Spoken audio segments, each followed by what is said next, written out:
คุณผู้ชมคะในช่วงเพลงของรายการคุยเทคก่อนหน้านี้นะคะสู้ชิงแล้วก็คุณนะคะมีชื่อเกมว่า Don't Starve ค่ะซึ่งเป็นเกมที่สู้ชิงเลือกมาให้คุณบ๊อบเล่นเพราะว่าเป็นเกมที่กำลังติดงอมแงมอยู่ในขณะนี้นะคะแล้วก็โชคดีมากเลยค่ะมีโอกาสได้ไปพูดคุยกับคนที่เป็นเบื้องหลังในการพัฒนาเกมนี้นะคะจากสตูดิโอที่มีชื่อว่า Klei Entertainment ซึ่งอยู่ที่แคนาดาค่ะตอนนี้ค่ะสู้ชิงกำลังพูดคุยกับเขานะคะอยู่บน Google Hangout ค่ะเราจะไปลองคุยกับทีมงานผู้พัฒนาเกมนี้ดูค่ะว่าเกมนี้มีคอนเซปต์ยังไงเบื้องหลังที่มาที่ไปยังไงนะคะแล้วก็จะมีการนำเคล็ดลับในการเล่นเกมมาฝาก So Seth and Corey, could you introduce yourself for our viewers a little bit? Yeah, you bet. Corey, do you want to go ahead? Sure. My name's Corey, and I obviously work at Klei Entertainment, and I've been here since the beginning of Don't Starve, and predominantly, along with building a lot of the toys and stuff that we sell, I also work with the community, taking their feedback and shaping that into actual kind of tangible game design. Community feedback is super important to making Don't Starve what it is today. And I kind of facilitate that communication between developer and the community. And I'm Seth Rosen. I also obviously work at Klei Entertainment. I'm a designer, and designers at Klei are in charge of sort of coming up with the concept for the game and designing the systems, but then also actually writing the code to implement them. And then, as Corey was saying, we're really engaged with our community, so I'm interacting with our forum members and our community members and getting feedback and interpreting it and incorporating that into our game design as well. Yeah, this is actually how Corey found me on Instagram. I posted a picture of myself playing and I was complaining that I couldn't get through winter. So this is how it's how you found me. Okay, our viewers may have already know that I am right now so addicted to this game because we played this game a few weeks earlier. And I was trying to teach our producer, the producer of our program, to play the game. And I actually bought a Sony PlayStation Vita just to play this game specifically. I've always been a fan of Nintendo. So I have to ask you, how did you come up with the concept of this game, Don't Starve? I guess I joined later, so do you want to talk about the origins of Don't Starve? So Klei Entertainment as a studio, right now we're at about just over 40 people. When Don't Starve first started, I'd say we were just above 30. And one of the things that we do every single year is that we actually stop working on the games that we're putting out and releasing, and we do something called a game jam. And what we do is we block out 3 days of the year, and we break off into teams of up to 3 people, and you basically have 3 days to just make a game. Sometimes there's a theme, sometimes we just go out and do things.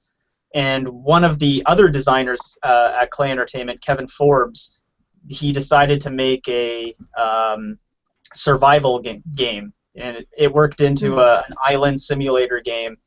And after playing it after the game jam, it was just, we felt like there was something that was really interesting about it, and we decided to explore it as a full and complete game, which it ended up turning into Don't Starve, which was released for free as an experiment on the Google Play web store, and you could play in your browser. And we started getting a little bit of feedback about the game and watching people play, and eventually we turned it into a Steam game and had a polished product based on all the feedback and awesome stuff that we got from the community, and it turned into the single-player game that you now play on the Vita. Shortly near the release of that's actually when Seth came on, and now he's working on the kind of expansion to that on the PC, which is Don't Starve Together, which allows you to play with multiple players online. Yeah, yeah, I have a lot of people together, but I haven't exactly tried it yet. So can Seth tell me more about that? Sure. Yeah. So Don't Starve, we worked on for a long time. We did a bunch of updates where we were making the game bigger and often harder, because, like you were saying, you're finding yourself a little bit addicted to it, and we have a lot of players who that's true for. So they're very hungry for new things to discover in the world. And for a while that meant adding things to the single player game. We did the Reign of Giants expansion, but now we felt like we got to a point where the single player experience was not necessarily complete, but we were really happy with where it was. So that allowed us to kind of switch gears and say, okay, now we're going to focus on something that people have been asking about and requesting for ages and ages, and that was a way to play Don't Starve together, and it lent itself very well to the name Don't Starve Together. And it's basically we're taking that same core wilderness survival experience that Don't Starve offers and offering it in an environment where you can play with your friends or strangers even, because we do have sort of public servers, which we've seen some really interesting interactions with, and it is still that same sort of core, like you start in the world and you don't have anything, so you have to explore and make some basic tools and gather food and start to establish a base, and it's still that same core experience, but we have been adding some new creatures that might pose new threats to someone who's just trying to play on their own. So I can't even escape from the hounds in the winter. Well, maybe with a friend you could.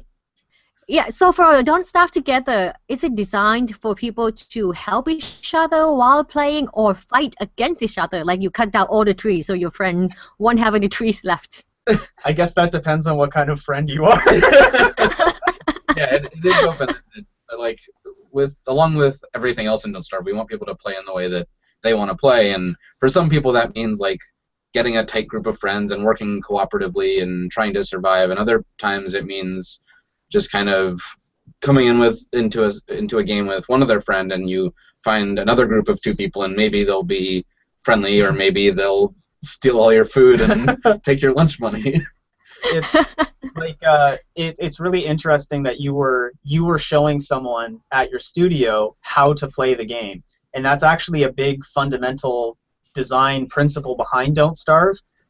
Originally, we kind of made it so that we don't tell you how to play, we don't tell you what's right or wrong and how you're winning, and what that allows people to do is experience it and figure it out for themselves, and then share strategies with their friends and stuff, and it kind of becomes a collaborative thing of how people solve the different problems that randomly occur in Don't Starve, because every single time you play a game it's totally different. That's true. And there are also so many kind of survival game out there, and you know the kind of games that you start off by waking up in the middle of nowhere and you have to really fend for yourself. So what do you think makes Don't Starve different than other survival kind of games? I think a lot of it is sort of the character of Don't Starve, like the art and the sort of humor. Yeah, the humor in it is, I think, pretty unique, and that's thanks to a lot of people at the company, but in particular Jeff Agala, who's our creative and art director, is just an amazing artist, and he was the one who kind of coined the style. Yeah, he came up with the style, and it's just so unique and it's so interesting. Like when we're at shows and we have it up on a TV, I cannot tell you how many times people walking by are just like stop dead in their tracks, and they're like, oh, that's cool. Yeah. So I think that's one of the really strongest things that Don't Starve is offering. Yeah, and the unique design of the style of it adds to the biggest thing of a survival game, which I think is like exploration and discovery and finding something new, and the way that the game is made allows us to put in a lot of really unique content and create things, I think, arguably in a faster pipeline than a full 3D. Everything is kind of like based in reality, but it's a little bit strange, and I think that makes it a little bit more exciting to kind of see something new and poke it and find out what's going to happen. Yeah, so like having a buffalo, but you turn it into a beefalo, or there's a deer, but it's not. It's just like a normal deer. Yeah. We always get to put our little twist on all the creatures and their behaviors and what they look like and all that. I think my favorite thing in the game is a wormhole.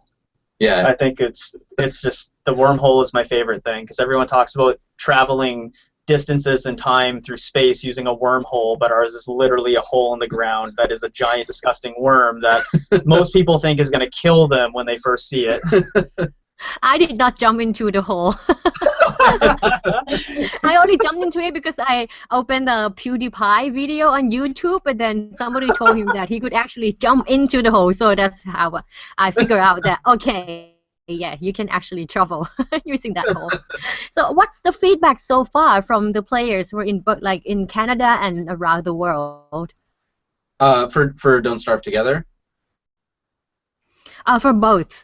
Oh yeah, sure. I mean, so Don't Starve has evolved and changed a lot since it was first made available. I mean, like, entire systems have come and gone. We've added new seasons, new characters. A full expansion. Yeah, a huge expansion. So I think it's been really fun for players to kind of see it evolve over time and kind of learn and grow with the game, because it is so much about that discovery and, like, again, like seeing something new and being like, oh, I don't really know how this is gonna behave, and all right, well, let's go over and poke it, or if it snarls at me, maybe I'll run away.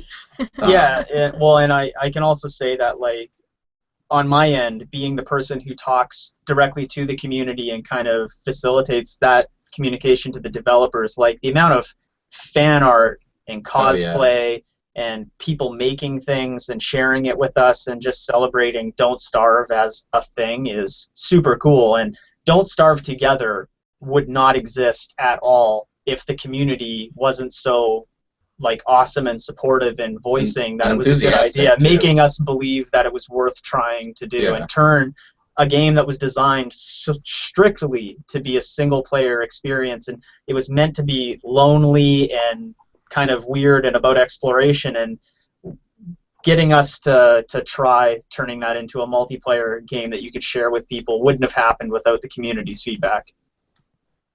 And We've it's got, like, so many game developers in Thailand trying to make it in an international game industry. What kind of advice would you give to them if they want to be successful, like what you're doing there at Klei Entertainment?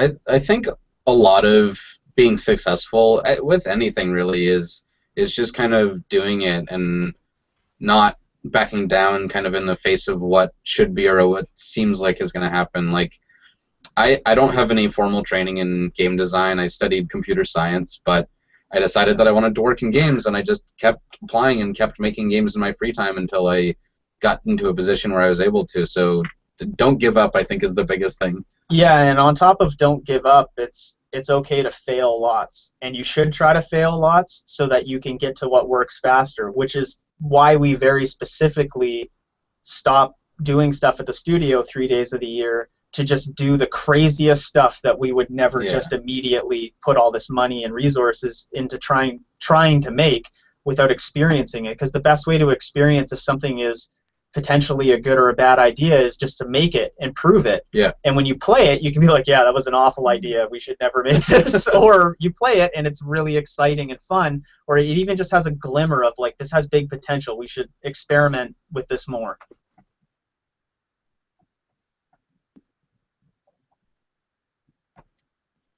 Yeah. Would there be any more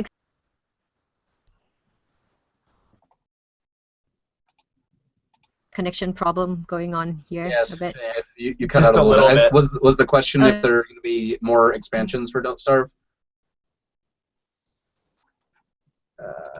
I'm trying to change the quality settings to see if that helps. Okay. Question was,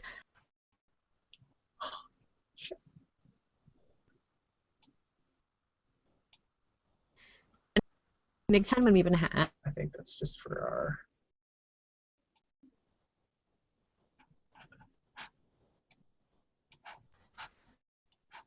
right now. Yeah, we're a bit frozen on this side as well. Okay, you're back though. Hold on. I think you're back. Yeah, seems like it. Okay, we're back. All right. And did you answer the question already? Would there be No, sorry, I didn't actually hear it. What was the question? Would there be more expansion for Don't Starve, like expansion pack? So right now we're focused on Don't Starve Together. We don't have any plans for expanding the single-player Don't Starve game at this point, but we are very focused on making Don't Starve Together as complete as it can be. And for now, it's in early access on Steam, and most of the work that has to be done in the short term is getting everything that we've already made for Don't Starve, like the Reign of Giants expansion, into Don't Starve Together. And then after that, we've announced a expansion pack, or a series of updates anyhow, called Through the Ages, that will add some longevity to the Don't Starve Together experience. Yeah, and that's not to say that we're not totally done with Don't Starve. Sure. The original game, that's not a closed book. It's just our Right now, we're resources focused are all on- on Don't Starve Together. Yeah, but the Reign of Giant is really hard. I usually have to tick off the box. Yeah, it's so hard. So, do you have any tips and tricks to share with the players, especially how to get through the winter? Start preparing early. I know it's hard to think about the long term in Don't Starve. It's always like, oh man, my hunger is dropping. I need to find food now. But if you can try to, like, if you see a track on the ground and you can do the qualiphant hunt, and you can get a trunk so that you can make a vest for the winter, and it'll also get you some food. So like kind of changing your priorities to things that will get you some food, but also allow you to get some Protection from the cold. And like rabbits and making rabbit earmuffs is another good example of, like, you're probably going to be trapping rabbits for food, but try and save a couple so that you can make the earmuffs as well. Also with the rabbits, if you keep them alive as opposed to killing them right away, they're not dead, so the meat doesn't spoil. So you can kind of artificially extend the amount of time that you can save food outside of hoarding it for winter. Although that's not true in Reign of Giants. Right. Sorry. I did that. But then if you kill too many rabbits, then your sanity kind of goes down and you start seeing things, I think. Yeah, you do have to be a little bit careful of harming too many innocent, cute creatures, or else there might be someone out to get you. You have to basically, picking lots of flowers while you murder animals will help regain your sanity. And also with the preparation for winter too. I mean, the sooner you can build a crock pot and set up like drying racks and things, it helps you prepare more significant meals, which some of those also restore sanity. Yeah. Yeah, so and the rest of the tips and tricks, users can maybe look it up on the internet, like how to battle with certain kind of monsters. The hounds, I really hate them. Yeah. So what I usually recommend is that for people who kind of want pro tips on how to do it, if they don't have any immediate friends to go and ask how they're surviving things, because that's actually the best way to do it, is to talk to your friends about how they've survived and share your survival stories. But there is actually, speaking of how awesome the community is, the community and the people who do want, you know, the best pro tips on how to survive stuff have made a wiki. And it's a totally community-run wiki that we have nothing to do with. And so much great information on there. And there's tons of survival tips. And then even in our community forums, there's just people talking about survival tactics and how do I beat this, or people discovering a new way to beat the hounds and stuff. Something you'd want to look at is a hound killing machine or room, as they call them. There's like these, I think a lot of people call them like kill boxes. Kill boxes. They basically make really long, elaborate traps that are designed to fend off the hounds, and they're made in a lot of different designs and ways, and it's something we never really planned on, but it's really cool to see people make stuff like that. The one other tactic that I would mention for like hounds and any sort of enemies you're having trouble with is try and run them over to like the swamp area or a beefalo herd, because if you can get them to start attacking each other, that'll usually take care of it. Usually. Not always. That's actually what I do all the time. When I got attacked by hounds, I usually just go to beefalos, but then I found out one day that beefalos are not always your friends. When they heat, they attack you. Heat, stay away from them.